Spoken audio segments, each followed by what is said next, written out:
those were good. Hi, I'm Owen. There's a strange word in the English language, the word have. There's really no circumstance where it applies. You do not have to do anything. There just may be some consequences that you do not like so much. You do not have to get up in the morning. You do not have to take out the trash. You do not have to study hard and get good grades. You do not have to practice your instrument 2 hours a day. Now, I'm not telling you you shouldn't do all these things, but you don't have to. And anyone who tells you otherwise is selling something. So why do students get up in the morning to go to school? I have no idea. I can't tell you that. I'm still working on why I get up in the morning. But perhaps my thoughts on that will shed some light on the larger question. The first explanation is what I like to think of as the utilitarian explanation. I get up in the morning because I want to change the world. Under this broad category, there are two subcategories. I want to change the world for myself, and I want to change the world for other people. I'm still working on the specifics of what exactly I want to change. But there's no shortage of options. Maybe I want to change the way math is taught. Maybe I just want to acquire rad skills on the violin. Maybe I want to simply discover new ideas in computer science without regard for what use to which they are put.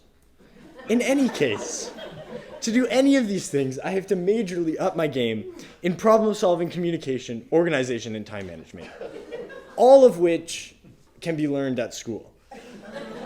But speaking more broadly, why should I base my life around working hard when I could instead seek to relax? This is a serious question.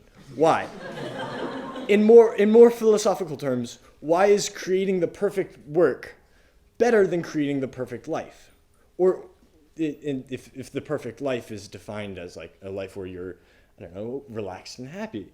But does creation of the perfect work imply living the perfect life?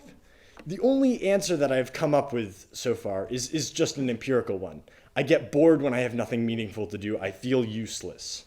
There's no real justification here based on a higher truth. It's just experimentally true. If you look at studies of the psychological effects of unemployment, it's just shown people who don't have work to do, it's not good. The data show I will be happier working. However, neither of these two reasons is sufficient. These are both high-level cerebral rationalizations. If I had monstrously impressive self-discipline, perhaps I could steer away from distraction and slacking off just from these two reasons. However, I don't. So luckily, there's a third reason I go to school every day. It's because I'm interested in what I'm learning.